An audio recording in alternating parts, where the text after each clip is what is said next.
Shalom, shalom, shalom. Bienvenue à notre émission à Soubrina Yesu. Moi, c'est le pasteur, bienvenue Matena Kibangala. Je salue toutes celles et tous ceux qui suivent régulièrement notre émission à Soubrina Yesu. Et vous souhaite de très bonnes conditions d'écoute à Soubrina Yesu, qui signifie dans l'une de nos 4 langues nationales, le matin avec Jésus. Bien-aimés, ce matin, notre thème s'intitule 2 points. N'arrête jamais à chercher Dieu, quel que soit le degré de ta bénédiction. N'arrête jamais à chercher Dieu, quel que soit le degré de ta bénédiction. Mais la plupart des fois, quand nous sommes à la recherche de Dieu, c'est quand nous sommes démunis.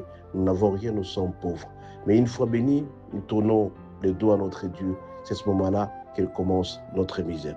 Mais ce matin, je vais t'alerter tout simplement pour te dire ceci. Si jamais tu veux maintenir le degré de ta bénédiction, une fois que tu es béni, continue à chercher Dieu et ce que Dieu t'a donné, ta bénédiction ne te sera jamais ôtée. Nous allons lire à cet effet les passages suivants.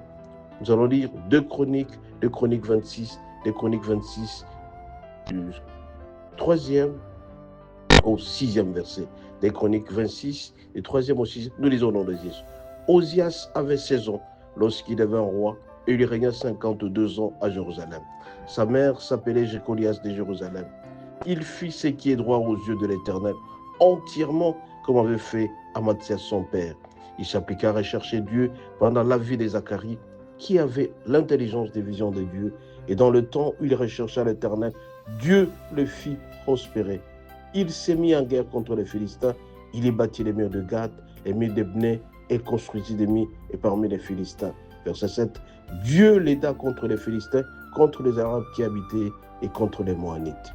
Bien-aimés, ici, c'est l'histoire de Osias. Osias était un jeune qui a pris le pouvoir à l'âge de 16 ans pour gérer Jérusalem, pour gérer Israël. Et Dieu a été avec lui. Dieu lui a donné la force d'aller de l'avant parce que tout simplement, il était très attaché à lui. Alors, mon bien-aimé, je vais te dire ceci. Une fois que tu as une bénédiction particulière, continue à maintenir le même élan, le même aspect que tu faisais avant auprès de notre Dieu. Si jamais tu donnais ta dîme, continue à le faire. Si jamais tu priais matin, midi, soir, continue. Si tu faisais des sacrifices pour le Seigneur, il faut continuer à le faire. Alors, notre Dieu est très content quand nous maintenons ce même élan. Osias avait 16 ans. Il continuait à prier entièrement comme faisait son père. C'est-à-dire qu'il était à la recherche de Dieu. Et Dieu l'a fait prospérer.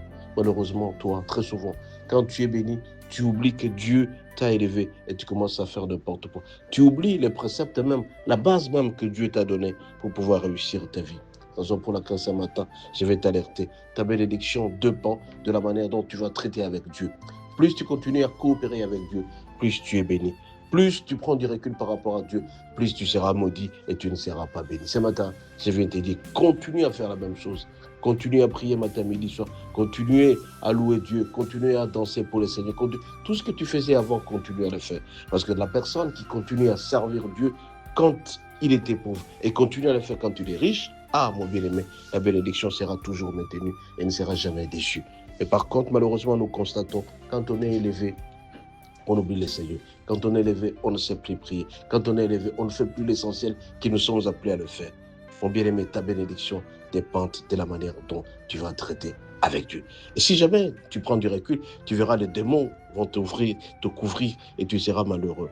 Alors, Osias a maintenu cette bénédiction. Pendant 52 ans, il était toujours très attaché au Seigneur. Alors, subitement, quand il a pris du recul par rapport au Seigneur, il a changé de style de vie et Dieu l'a quitté sérieusement. Et c'était sa chute. Toi aussi, je te préviens, ta chute sera attachée quand tu vas fuir Dieu. Plus tu fuis Dieu, plus tu ne seras pas béni. Maintiens le contact permanent avec Dieu, mon bien-aimé. Maintiens, si tu veux, tu as été nommé directeur, tu as été nommé ministre, tu veux garder le même poste, maintiens le même contact que tu avais avant.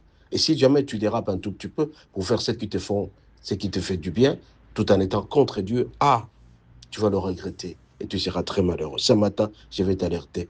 Maintiens le même élan que tu avais avant pour maintenir ta bénédiction. Tu veux que ta bénédiction reste éternellement auprès de toi.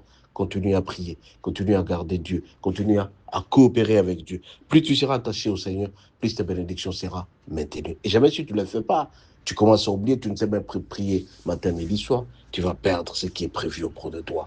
Ce matin, je vais te dire, pour que tu maintiennes ta bénédiction, maintiens les contacts permanents avec Dieu.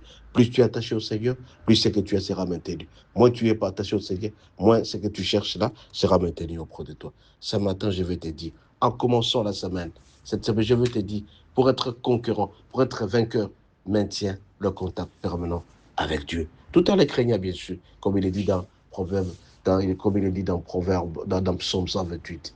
Craindre Dieu, c'est le début de tout. Craindre Dieu, c'est la bénédiction totale, intégrale. Soyez richement, alors richement bénis. Bonne journée.